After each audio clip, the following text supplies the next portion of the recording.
on in, take your seats. We're going to get started. We have a lot to get through today, so we don't want to start too late.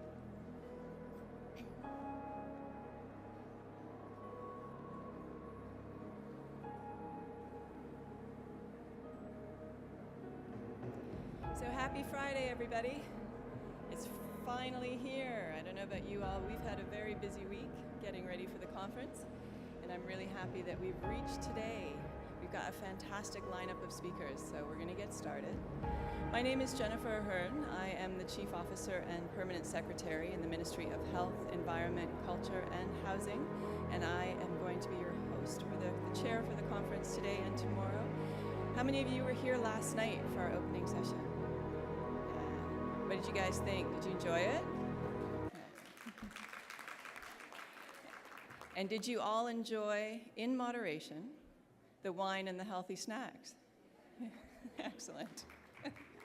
Big thanks to our sponsors, Ironshore Pharmaceuticals, for that fantastic cocktail reception last night.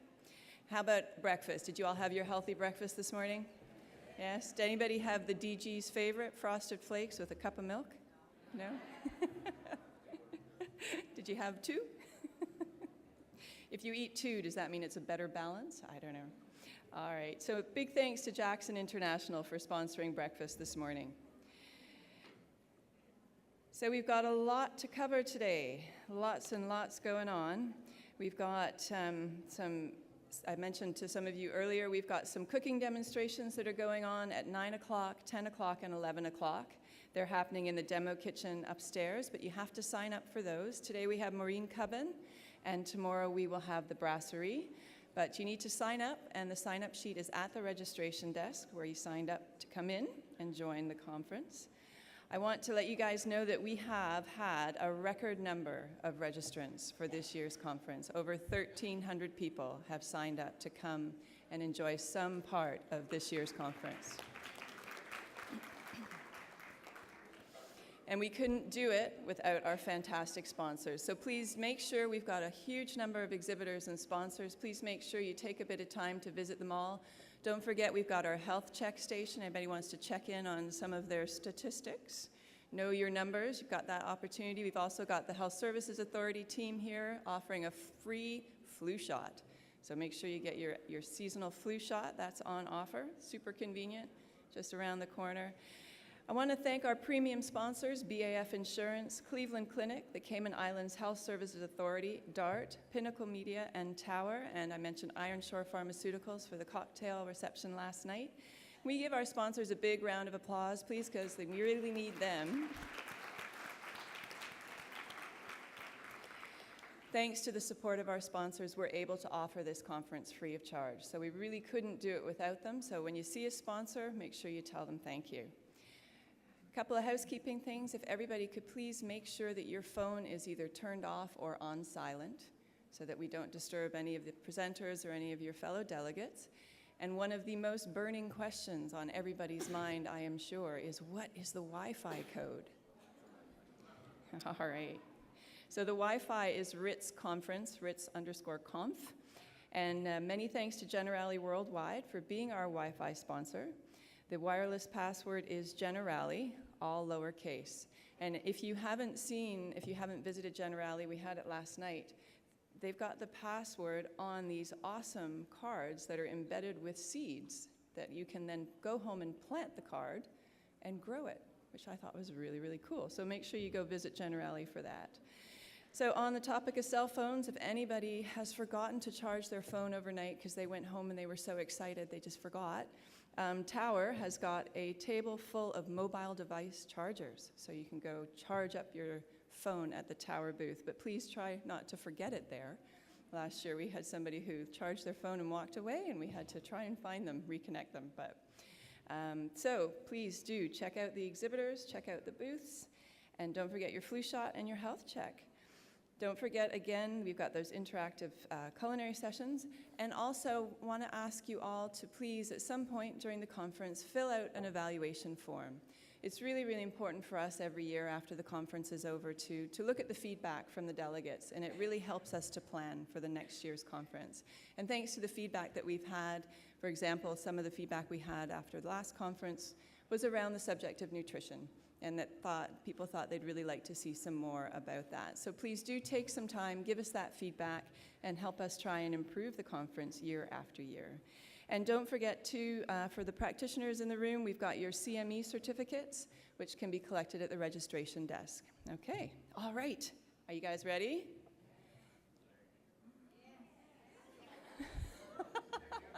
Let's try that again. Are you guys ready? Oh, okay. Whew, good. I was a bit concerned I was up here by myself. I don't know. Okay. So our first speaker this morning, we're really excited to have him back. Some of you will remember him from previous conferences, is Dr. Wael Barsoum, who's the president of Cleveland Clinic. And he's here this morning to talk about the impact of food on your health. He's a member of the Cleveland Clinic Board of Governors and executive team, as well as the president of Cleveland Clinic Florida. Dr. Barsoum is a proven leader who's directed several initiatives to improve clinical outcomes, patient experience, and hospital operations. He holds a joint appointment in the Department of Biomedical Engineering and is involved in the training of future physicians as a professor of surgery at the Cleveland Clinic Lerner College of Medicine at Case Western Reserve University. Additionally, Dr. Barsoum has a clinical practice as a staff orthopedic surgeon. He specializes in adult reconstructive surgery, including primary and revision hip and knee replacement, hip and knee reconstruction, and knee arthroscopy. Dr. Barsoum is an avid researcher and innovator who leads a productive research team. He holds the Robert and Suzanne Tomsich Distinguished Chair in Healthcare Innovation, and he's the principal investigator for a variety of clinical, basic science, and translational studies, and has over 40 granted or pending patents. He has over 100 peer-reviewed publications, several textbook chapters, and is an international speaker, as he is today, on the topics of lower extremity joint replacement and healthcare reform. He is the co-primary investigator on a Third Frontier grant funded by the state of Ohio, for which he has designed a patient-specific, customized tool and instrumentation for total hip, shoulder, and spine arthroplasty. He obtained his medical degree from The Ohio State University, followed by orthopedic surgery residency training at the Cleveland Clinic and a fellowship in adult reconstructive surgery at the New England Baptist Hospital. This morning, Dr. Barsoum is going to talk about the impact of food on your health. Ladies and gentlemen, please join me in welcoming Dr. Wael Barsoum.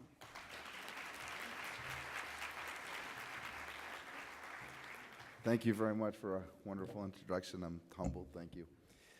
So this is my third year back to the Caymans, and I'll tell you, every year when I come, I'm always amazed at the beauty of your country, the kindness of your people, and how awesome your food is.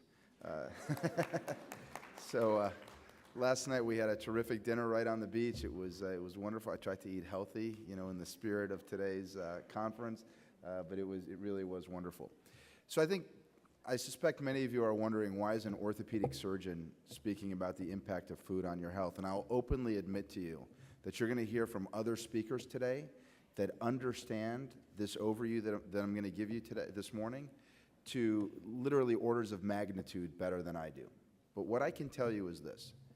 I'm a guy who 2 years ago was in Nantucket enjoying a fun meal when my wife walked over to a functional medicine doctor and said, "When are you going to help my husband get into shape? He's overweight, he eats whatever he wants, and we need to do something about this." And I made an appointment, I went and saw him, and essentially changed my life after my meeting with him. So I do think that what I'm going to talk to you a little bit about today is something that many of us struggle with every single day. And that is the expertise that I will bring to this presentation, is I struggle with this every day. And I think many of us do. And I think that's extremely important because you have to, be honest with yourself when you think about the lifestyle that you want to lead. The other thing that I'll say about this is when you think about the impact of food on your health, the word lifestyle really becomes a foundational word. Throughout my presentation, I'll talk a little bit about different diets and why diets succeed and why diets fail and what type of diets succeed and fail. But I would tell you that probably the one biggest factor that helps people to lose weight, live healthy lives, and continue in that path is that it becomes part of their lifestyle every single day. And when it becomes part of your lifestyle, it's less of a struggle. You don't struggle every time somebody walks by with a big bowl of pasta or a beautiful piece of cheesecake. It just becomes natural to you to say no in that situation. So that's what we're going to talk about. This is my disclosures. You heard a little bit about them. I do get some research support. I'm a consultant with Stryker Orthopedics. I do get royalties, stock options, and I serve on a board. None of the things that I'm conflicted with are going to be in today's presentation. So let's talk a little bit about the problem. So this is actually very interesting. According to Dr. Sullivan, the American Dietetics Association, the metabolic syndrome may be a manifestation of the profound mismatch between our present environment and previous circumstances that have molded evolutionary selection. So what does that mean? Let's think back to Darwin, right? Survival of the fittest. Over thousands, 10,000s, hundreds of thousands of years, our genetics have led to us being here today. Right? We are the example of the fittest. Now, unfortunately, our environment has changed around us, and to some degree, we have changed our environment around us. Instead of eating the natural foods that are on trees or the meats that we can get off of from our animals, today we process our sugars. We make our carbohydrates more difficult to digest. These are things that we have done in our environment that are literally at odds with our genetic makeup, and I think that's part of the challenge that we deal with today. This is actually a pretty interesting slide that looks at the incidence of immune disorders just over the last 70 years, how they've changed. And you can see that the change in asthma, type 1 diabetes, now type 2 diabetes, multiple sclerosis, Crohn's disease, have all been increasing over time. Now, I don't think anybody could argue that that's a random event. It certainly isn't due to our genetics, right? Our genetics didn't change that dramatically over the last 70 years, but what did change? What changed is our environment, what we have chosen to make our daily diet. If you look today at premature mortality, this is in the United States, 40% of it is directly due to behavioral decisions that we make. These lead to obesity, they come from a sedentary lifestyle, and over time, they make a very big difference for us. When you look here at the Cayman Islands, at the top causes of death, number 1 continues to be diseases of the circulatory system. Number 2, cancer. These are the same numbers that we see in the United States, by the way, that heart disease is number 1, cancer is number 2. And I know that later today you're going to hear from specialists that know a lot about why heart disease kills us and why cancer kills us. But I do think that understanding the incidence of these diseases and then overlaying it, what we're doing to ourselves becomes very important. If you look at leading contributors to premature death in the Cayman Islands, this is actually a pretty interesting study. So this looks at diagnosed illnesses per 1,000 persons by sex and status, all ages. And if you look at things like diabetes, hypertension, heart disease, you look at Caymanians and non-Caymanians that live here on the island, you'll find that if you are a Caymanian, you have a 3 times higher risk of diabetes, a 2.5 times higher risk of hypertension, almost a 6 times higher risk of a heart condition, and almost 3 times higher risk of cancer.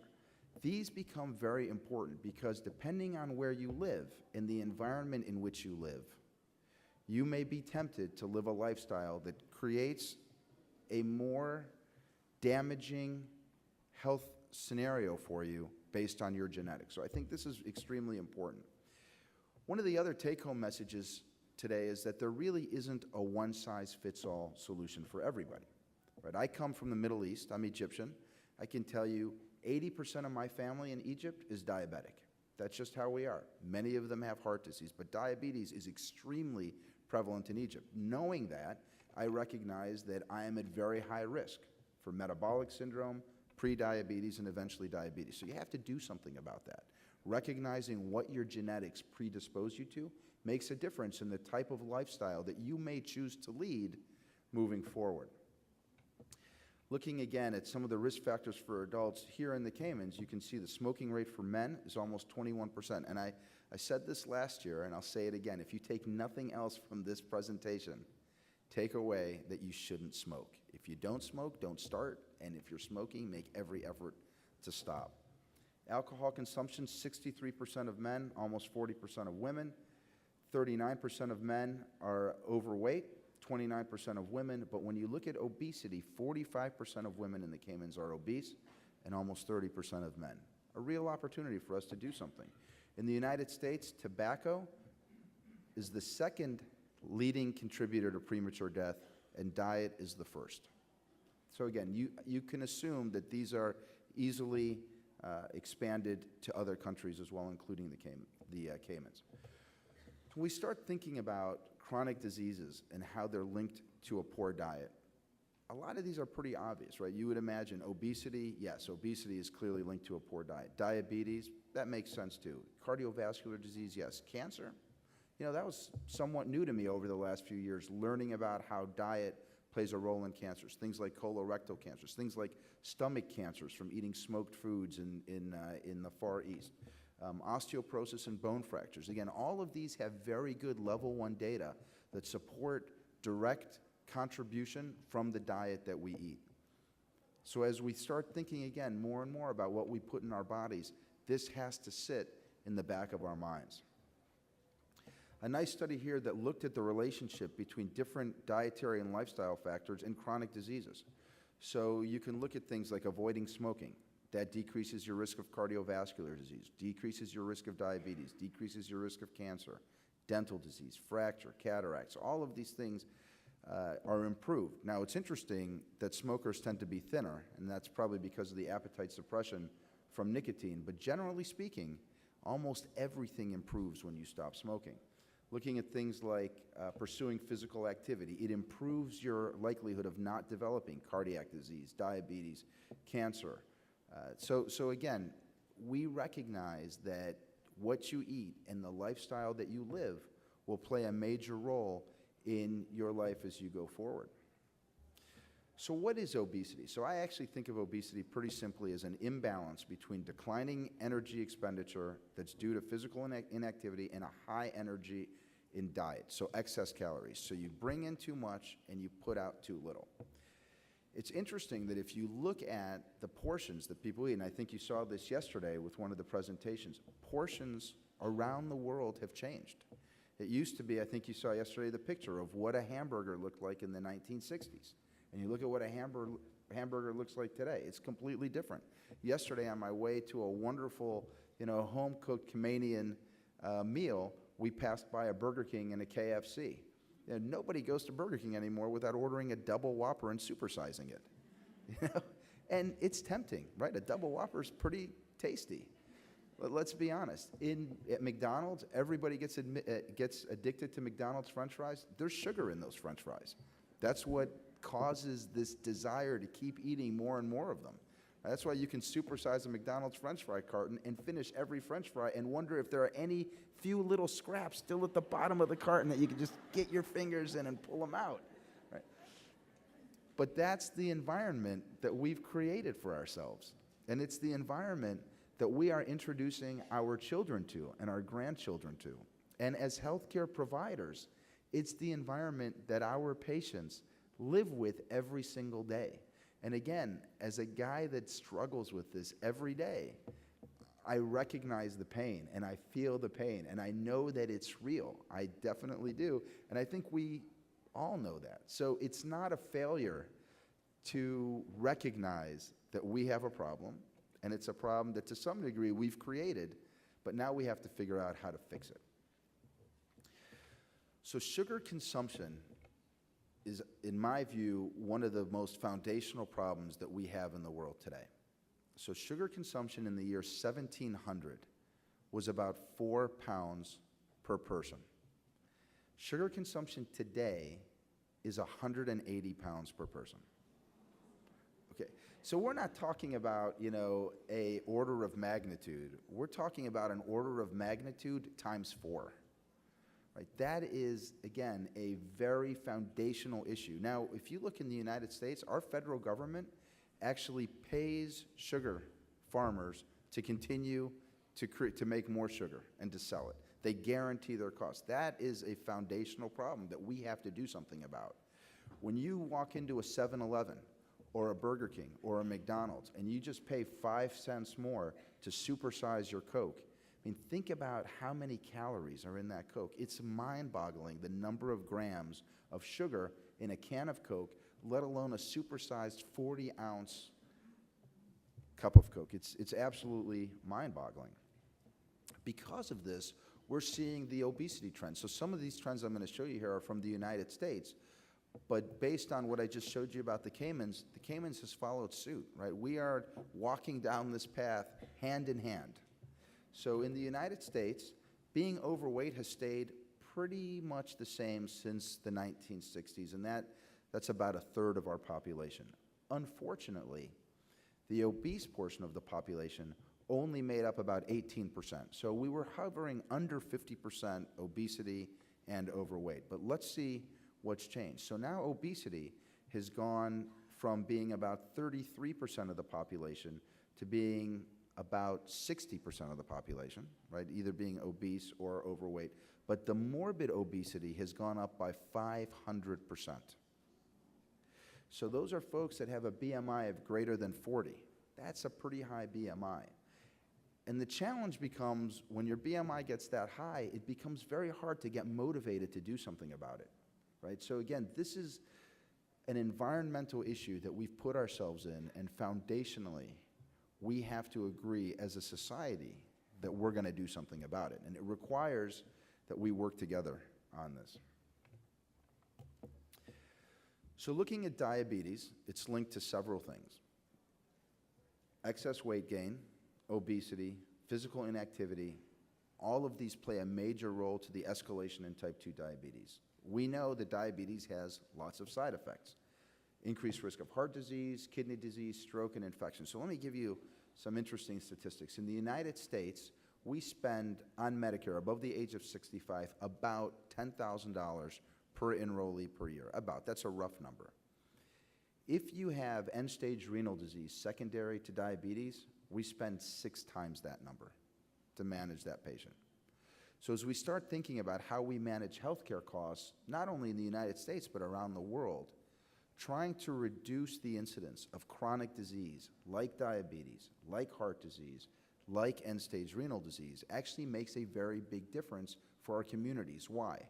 Because the money that we spend today in treating these diseases could instead be spent on social programs. It could be spent on hunger, could be spent on homelessness, it could be spent on education. Those are things today that suffer because of this massive investment that we're making in the treatment of chronic disease, many of which are iatrogenic. We have done it to ourselves. So that's where the role of the healthcare provider becomes so important. It is our job. And in truth, I would argue that it is our societal responsibility to educate ourselves and others around what this does to our communities. So how does this work? What is this, the insulin carbohydrate model of obesity? So you take in dietary carbohydrates all the way on the right side of the screen there. That leads to insulin secretion. And I will tell you, and I'll show you later on, insulin secretion is not our friend. We want to try to keep insulin secretion low and steady. So it causes the insulin secretion, which leads to fat storage. That increased fat that is now stored, either as glycogen or eventually as fat, leads to decreasing circulating metabolic fuels. What happens when your body perceives that you don't have enough fuel? You get hungry. So it's very interesting that it's somewhat oxymoronic, that the more carbs you eat and the more insulin you release, the hungrier you get. So you don't usually feel very satisfied after a high carbohydrate meal. That satisfaction doesn't last. And I'll show you some interesting studies that show that out very objectively. So when you get hungry, you increase your food, more energy intake, and because your body perceives that you don't have enough energy, you get tired. So you get tired and it makes you anabolic, right? As you're building fat stores and you're building glycogen, you become anabolic. When you become anabolic, think of the flight or fight response. What's happening is now you're kind of slowing down, getting sleepy, and you want to rest. Your body wants to rest, so you decrease your energy expenditure. So think about how many times you have a big bowl of pasta, and within an hour you're yawning and you're falling asleep on the couch, right? That's what happens. That's the response that's triggered by this increased amount of insulin that is now pushing all of the fuels into your cells, either as glycogen or as fat, and telling your body you need to rest. You can't afford to expend energy. That's essentially what's happening. So that metabolic syndrome is caused both genetically and environmentally, right? Remember what I told you before. I come from a family that has a very high incidence of diabetes in my family. So I recognize that I'm genetically predisposed to having this issue.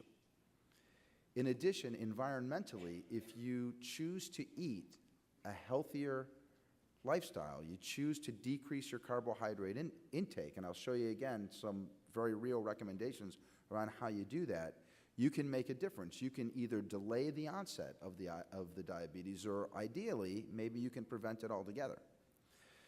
So what happens with this metabolic syndrome? Well, as you become diabetic and you release more insulin and you store more fat, your visceral fat goes up. And I would encourage you to start thinking about fat as an organ. When we study, when we go to medical school or PT school or nursing school, we think of the major organs as the heart, the lungs, the liver, the kidneys. We don't really think of fat as an organ.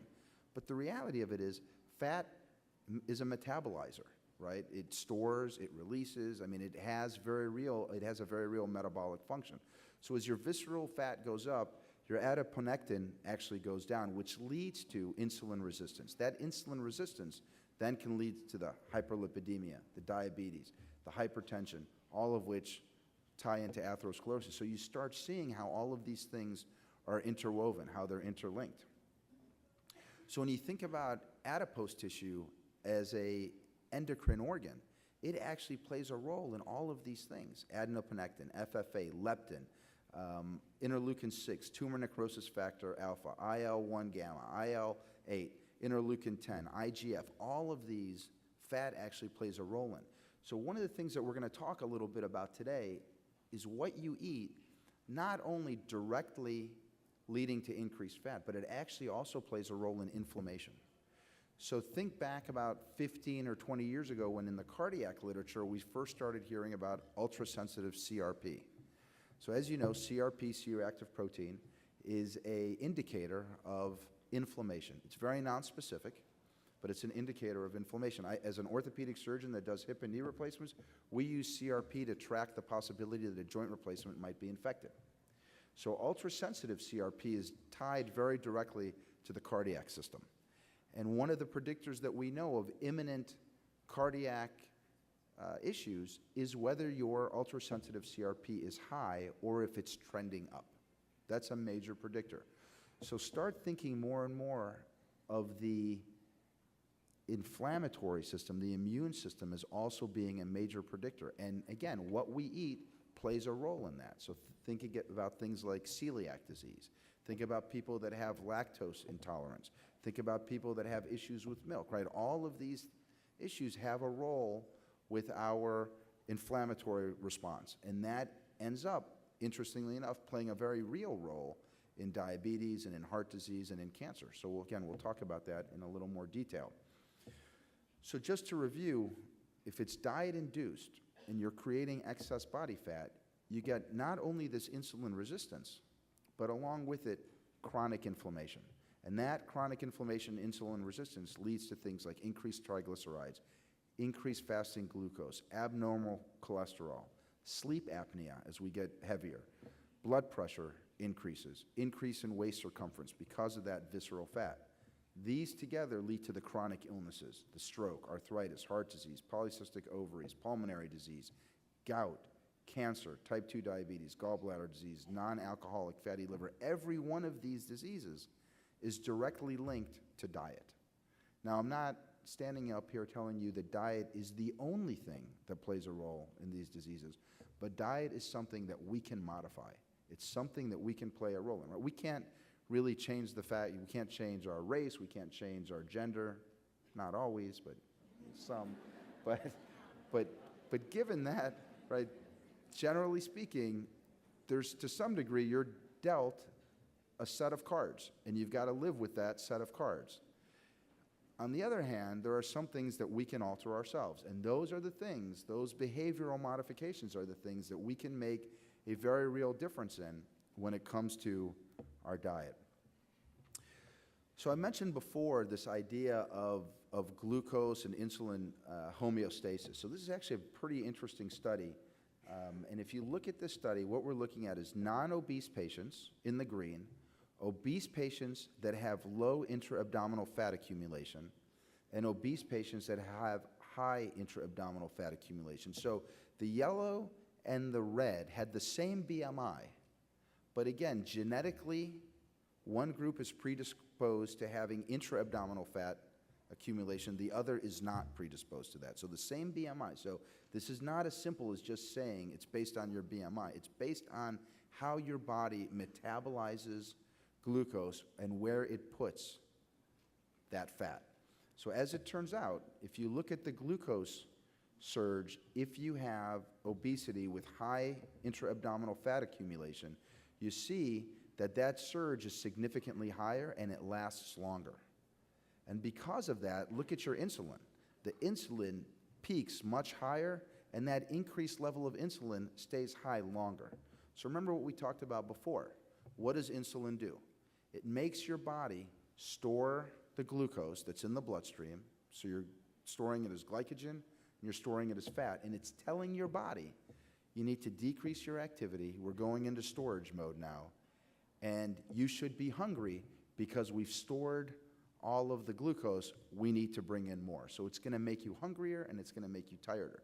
So again, if you're genetically predisposed, if you are obese to have a high level of abdominal visceral fat, we know now very objectively with level 1 data that your glucose surges will be higher and your insulin spikes will be higher and last longer. So it becomes a cycle. It really becomes a vicious cycle in terms of how that happens. So how are we seeing that? So today, 1 in 11 adults in the United States 1 in 11 adults across the world is diabetic. Now, one of the scariest things about this number is that 10% of them don't even know that they're diabetic. So imagine that. Imagine people that are walking around every day with a fasting blood sugar of 200, 250, 300. You know, we pick up a lot of these patients preoperatively. When they come in and they get their preoperative testing, and they haven't had their blood sugar checked because they haven't been going to a primary care doctor. And then all of a sudden you do a fasting blood sugar and you find that their fasting blood sugar is 260 or 270, right? Their hemoglobin A1C is 13 and 14. That's something that we have to do something about. Most of the diabetes that we see today is type 2 diabetes. So you can see about 90 to 95% of diabetes that are newly diagnosed are type 2 diabetes as opposed to the type 1 diabetes.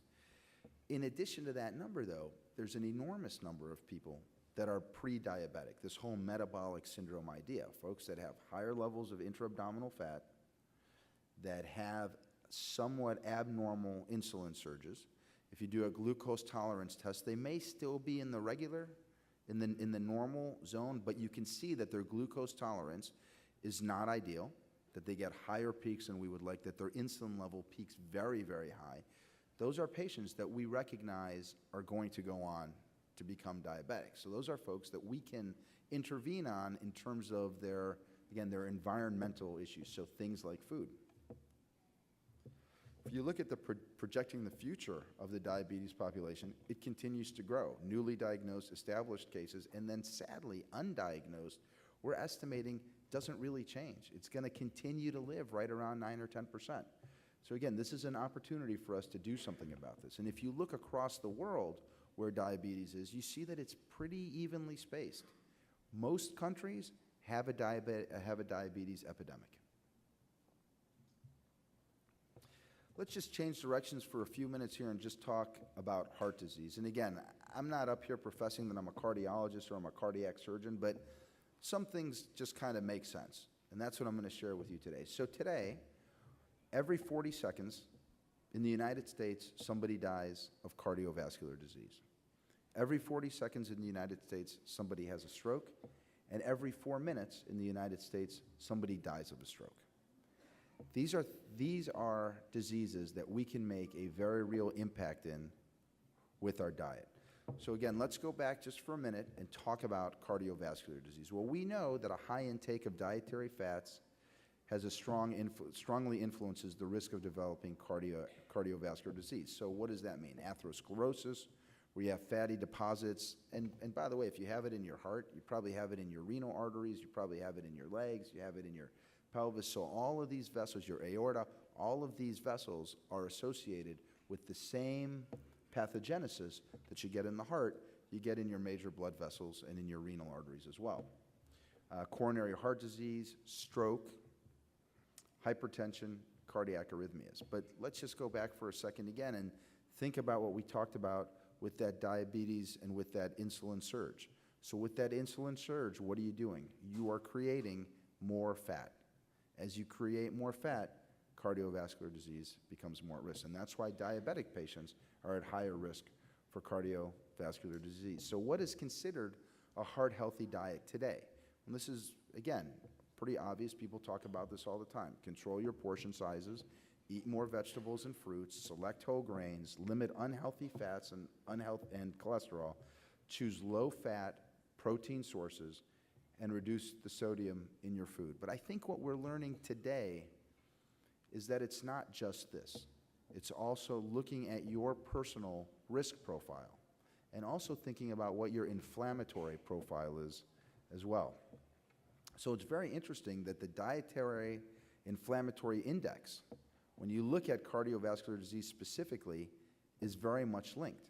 So we know that there are inflammatory biomarkers that play a role in cardiac disease. So CRP, we talked about ultrasensitive CRP, but we're starting to learn more and more about some of the interleukins and the role that they play, and the fact that they are maybe not only predictors of cardiac disease, but potentially part of the pathogenesis of cardiac disease. So today, almost 50% of patients that have heart attacks have normal LDL levels. So think about that for a minute. We always think about our cholesterol and our lipid profile as being a major predictor, and it certainly is. It is a univariate statistical predictor of having cardiac disease. But it is interesting to note that half of the people that have heart attacks have normal lipids. So it tells us that there's something else going on. There's something else going on in addition to the lipid profile, and that something else is what we're trying to figure out. So the Jupiter study was actually a very interesting study that looked at the primary prevention of heart attacks. And what they found was that if you reduced LDL reduction only, you did nothing but reduce your LDL, there was really no significant benefit. But if you were able to reduce LDL and CRP, the inflammatory biomarker, there was a major benefit in reducing the risk of heart disease. So I'm not sure that we have all the answers to this yet. In fact, I'm sure that we don't. But I do think that the idea of the role of the inflammatory system and the immune system in modulating cardiac disease is going to be something that we are going to start understanding better and better and better. And it may very well be that that baby aspirin that we're taking today to limit the risk of platelet aggregation is also playing a role in decreasing inflammation. And it may be that it's actually working by more than one method to reduce our risk. So here we can see that inflammation is the differentiating variable. I know you're going to hear in just a few minutes about cancer from a world expert in this area, and again, I don't profess to be a world expert, but there's a lot of data today that tells us that many foods and dietary components have a clear risk of cancer. When I think about things like in the Japanese population, stomach cancers, right, clearly linked to smoked foods. That's been shown over and over. Colorectal cancers that are shown to be linked to higher amounts of red meat consumption. Right? All of these things play a role, and we're going to hear a lot more about that, I think, in a few minutes. We know that osteoporosis and bone fractures, that they are also linked to what we eat. So aside from the genetic predisposition, we know that eating vegetables, getting more calcium in your system, more potassium, all of these actually play a role with vitamin D in terms of reducing the risk of osteoporosis and reducing the risk of bone fractures. So sadly, this is the typical diet that most people eat today. It's high in sugar, it's high in processed foods, it's high in animal fats, it's high in unhealthy fats, so saturated hydrogenated fats, it's low in fiber, it's low in complex carbohydrates, and it's low in plant-based foods. And my suspicion is if you show this list to an endocrinologist, to a cardiologist, to an oncologist, they will say, man, every single bullet point that I see there is the exact opposite of what we should be doing. And that's our solution. So our proposed solution here is to start thinking differently, and to some degree, going back 2,500 years. So Hippocrates said, "Let thy food be thy medicine, and thy medicine be thy food." So this is not a new idea, that our health is directly linked to what we eat, and that we can actually alter our health by altering what we eat. I'm not telling you anything new. This is 2,500 years old, at least. Our daily food choices play a major role in what our health is going to look like. So what do we know? Again, level 1 data. What do we know that a healthy diet does? Well, we know that it improves sleep. We know that it helps boost our immune system. And I would actually argue that not only does it help boost our immune system, it minimizes the inflammatory, the negative effects of the immune system. It helps to prevent chronic disease. It helps to keep you physically fit. It helps to reduce stress and increase vitality, and it helps to reduce certain effects of aging. So these are things that we've studied, that we know, and they clearly play a role. Now it's just a matter of convincing ourselves to make the effort to share that with our patients, and convincing our patients to take the advice that this really makes a difference. So what are some of the foods out there that we know boost the immune system? Vitamin C, vitamin E, vitamin B6, folate and folic acid, zinc, iron, vitamin D, vitamin A. All of these have been known. And of course we know anti-inflammatory, right? A, D, E, and K. All of these all play a role in our immune system. Now I would tell you though that looking at this, not everything here is necessarily the healthiest thing in the world to eat, right? I mean, you see sweet potatoes there, and I think sweet potatoes are okay in some moderation, and they're definitely a lot better than regular potatoes, but they're not necessarily great for you. So again, thinking through the fact that everybody's a little bit different, and everybody's meals may be a little bit different, and everybody's genetic profile is a little bit different. If you're not predisposed to diabetes, sweet potatoes are probably okay. If you are predisposed, it's better to really limit that intake. So what does the healthy eating plate look like? And again, some of this is actually old school data, right? Whole grains should make up a small portion of your plate, about a quarter of it. Healthy protein, most people say a piece of protein that is about the size of your hand is about as big as it should be. A small amount of fruits, and then a larger amount of vegetables. But again, let's keep a few things in mind. Some vegetables do have higher glycemic index than others, so it's something that you want to recognize. When we think about fruits, eating a fruit is very different than drinking a fruit juice. Think about growing up as a kid. How many of us, our parents said, "Oh, you should drink your orange juice, drink your apple juice. Don't drink your milk." Orange juice and apple juice are not a great idea for kids. I never realized that until I had my own kids. I always thought that was a healthy way to live. It's really not a healthy way to live. In fact, it's my cousin who's a dentist that told me you should never let your kids drink, that much juice. But in fact, it really plays a major role. And the reason for that, interestingly, the difference in taking in your carbs through a juice versus eating a fruit is that when you eat the fruit, the carbohydrate, the sugar, is directly paired to a fiber. So the fiber decreases the release of that sugar. So your glycemic index from eating the fruit, like a green apple, is very different than drinking a glass of apple juice. So your glycemic index is significantly lower than the glycemic index that you get from drinking the juice. And again, I'll show you a few slides on that. If you look simply at calorie restriction, it does lead to weight loss. And interestingly enough, it also can lead to a decrease in some of your inflammatory markers. So here's a multi-center randomized clinical trial looking at the effects of calorie restriction, only calorie restriction, on 218 healthy, non-obese adults. They saw a 25% calorie restriction over 2 years. It led to over 10% of their weight being lost, a decrease in their serum CRP by 40%, and a decrease in their tumor necrosis factor. So simply reducing your calorie intake will reduce your insulin surges, will reduce your glucose peaks, and that, in fact, not only leads to weight loss, but it also leads to a reduction in some of these inflammatory biomarkers, probably because of the reduction of the visceral fat. When you mate physical fitness with healthy eating, what do you get? A reduction in body fat. We know that there's an increase in lifespan. It's interesting, I don't know if some of you saw, but last year, for the first year ever, we saw in the United States that life expectancy did not increase. It stayed about the same. And given how much we're spending on healthcare, many people would see that as a major failure of our healthcare system. But I would argue differently. I would argue that our population in the United States, and really by extension here in the Caymans, our population has gotten sequentially sicker.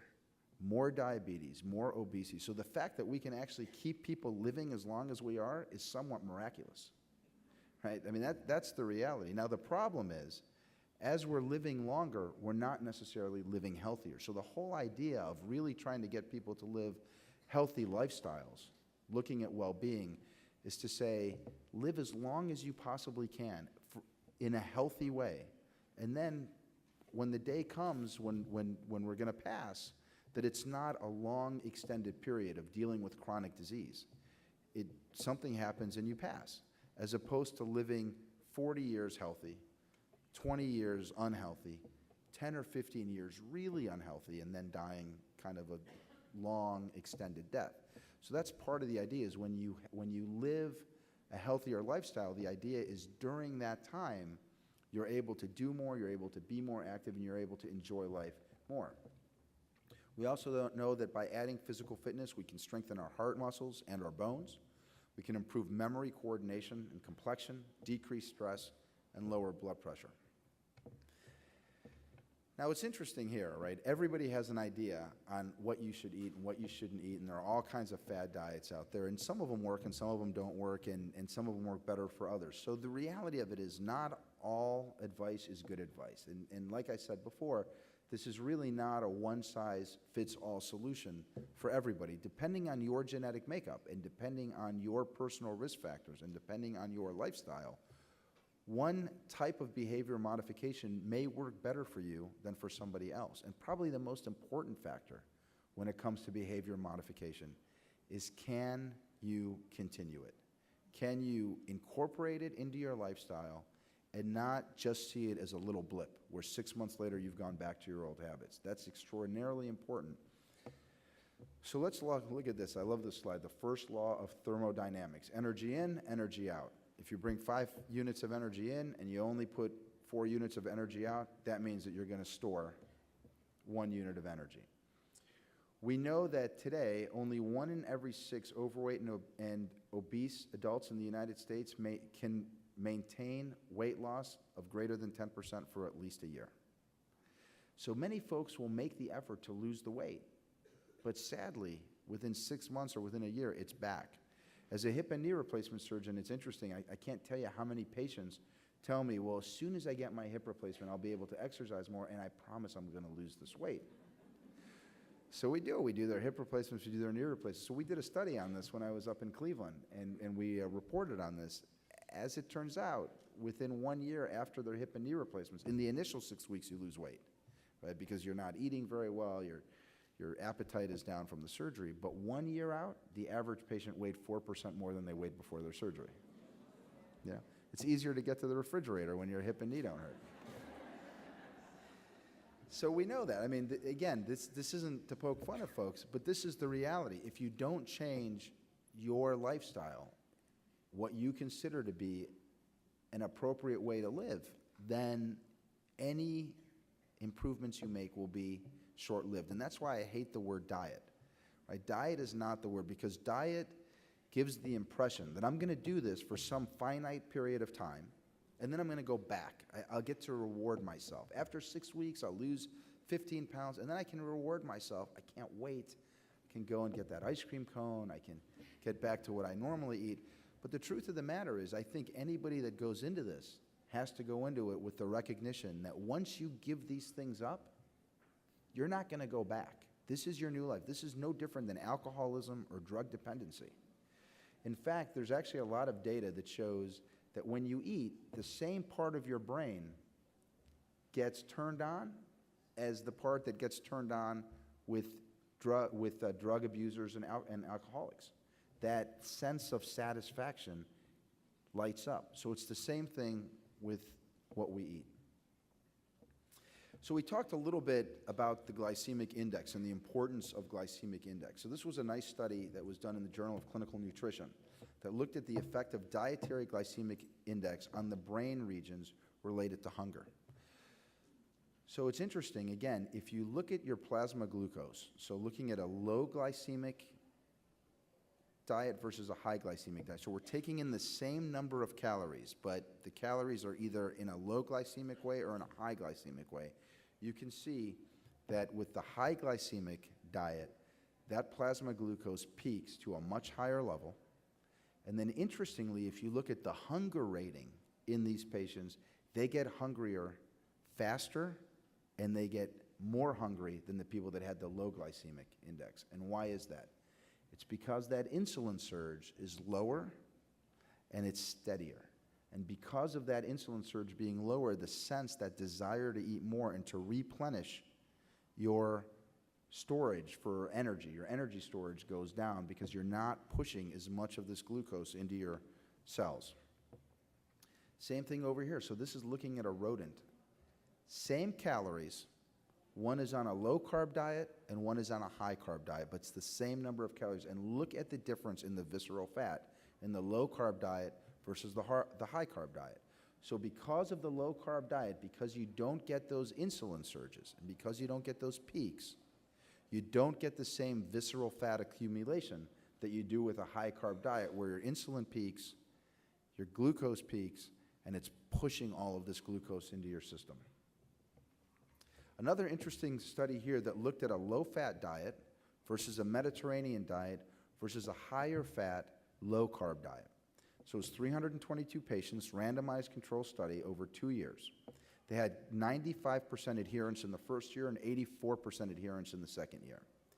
When you look, the group that lost the most weight was the high-fat, low-carbohydrate diet, lost the most weight, had the most improvement, interestingly, in their total cholesterol to HDL ratio and the best glycemic control. So here it is, graphed out. So here you can see the red is the low-fat diet, and they lost weight, but not as much. Then the yellow is the Mediterranean diet, lost more weight, and were able to maintain it. But the low-carbohydrate diet, which was higher in fat, had by far the greatest weight loss, about 5%, and they were able to sustain it just as well. So why do people fail on diets? Poor compliance is probably the number one reason. Lack of support. You know, if you're trying to cut carbs out of your everyday meals and you come home and your spouse is making a big bowl of pasta or a bunch of rice every day, it's hard to say no. It's temptation, right? It's like anything else. Don't put yourself in tempting situations. Lack of motivation. Is this important enough to you? I mean, I can tell you that was my issue, right? It just wasn't important enough to me. I already had a beautiful wife. I wasn't, going to get any dates. It didn't matter to me. So that's ultimately what it came down to, right? And really what drove me was the conversation with my wife, with my kids that said, Dad, we want you to be around. We want you to be healthier. So that's what made the difference. I'm certainly not where I want to be yet, but slowly getting there. So you need something that motivates you. Underlying medical problems. Right? If there's any question in your mind, if you are potentially pre-diabetic, do a glucose tolerance test. The results of that glucose tolerance test will likely scare you. I mean, if your BMI is over 30, you will probably be unpleasantly surprised that you will have a higher peak in your insulin levels and you'll have a higher peak in your glucose levels if you do a glucose tolerance test. Bio-individuality, right? Everybody's different. Everybody manages things a little differently. Some people can tolerate different foods differently and some people just can't. And that's I think, part of the issue. We also know that elevated levels of cortisol play a role. Poor sleep, lack of exercise, stress, cause weight loss, decreased calorie intake. So all of these things play a role when we see that cortisol end up going up. We also know that there is a very real impact of visceral fat. So keep that in mind. When it's interesting that as you lose more weight, your hunger gets less and less. And the reason for that isn't only because your stomach has potentially gotten a little bit smaller, but part of it also is because you have less visceral fat that's creating the surge in the insulin. So that also plays a role. So the healthier you get, the easier it is to maintain it. But I would also tell you that not everybody's the same. One of my best friends, who's an orthopedic surgeon up in Cleveland, is a Colombian guy. This guy has no interest in eating fat. He's just a very healthy eater. When he orders a salad, he orders it with no dressing. I said, why don't you eat dressing? I don't like it. I don't like dressing. His favorite meal is plain lettuce with a piece of fish on it. I mean, that's really what gives him the greatest satisfaction. That's not me, right? I would rather have a peanut butter parfait. You know, that would be totally satisfying to me. And then I get to take a 4-hour nap after I ate it. It would be fantastic. So in terms of some of our recommendations, you know, the first I would say is just keep it simple.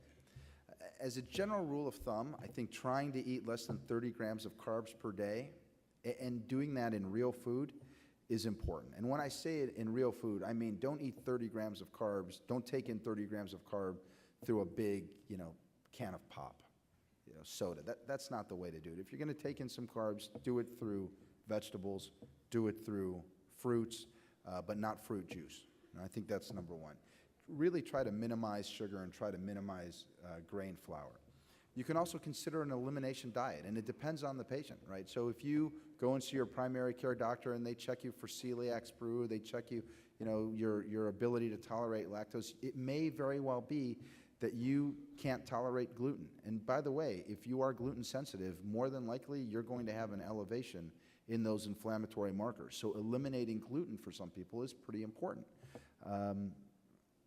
Follow your high sensitive CRP and see if it's making a difference. I mean, it ought to be somewhat personalized. If you are obese, if you are type 2 diabetic, if you're pre-diabetic, if you think you are going to end up following the path of metabolic syndrome, then it's really not a suggestion. Then you really do need to minimize those carbs to 30 grams a day, and they should really come from non-starchy vegetables. Try to eat the rainbow. People talk about that all the time with vegetables, something green, something orange. I mean, that's a good idea. When you eat a vegetable, put it with a little bit of a fat, and the reason for that is that fat actually helps to suppress your appetite later. So that can be very helpful. So when we look at recommended fat sources, not all fat sources are good, right? Coconut oil, olive oil, ghee, which is butter fat, but the milk solids are removed from that, grass-fed butter, avocado oil, macadamia nut oil, lard from grass-fed, sustainably raised animals, medium-chain triglyceride oils, eggs, avocados, nuts, seeds. Not everybody can tolerate eggs, but eggs are, for me, they work out pretty well in the morning. I would also tell you that eat the whole egg, not just the egg white. The fat in the yolk actually helps to suppress your appetite. Anybody here that eats egg white omelets knows that an hour later you're really hungry again because you haven't been satisfying, but if you eat the whole egg, you tend to be much more satisfied. So I think that's something also to keep in mind. And then oils to be avoided. Corn oil, canola oil, margarine, Crisco, soybean oil, grapeseed oil, safflower oil. You really want to avoid those hydrogenated oils. So ultimately what this all comes down to is that a healthy diet can prevent weight gain and can help play a role in chronic disease. It's also interesting to recognize that weight gain in adulthood is often gradual. People gain about 1 pound a year after the age of 21. So just for final thoughts, daily food choices have a major impact. Unhealthy eating habits have contributed to the obesity epidemic around the world. Obesity-related conditions include heart disease, stroke, diabetes, certain types of cancers, and a well-balanced diet plays a major difference. Thank you very much.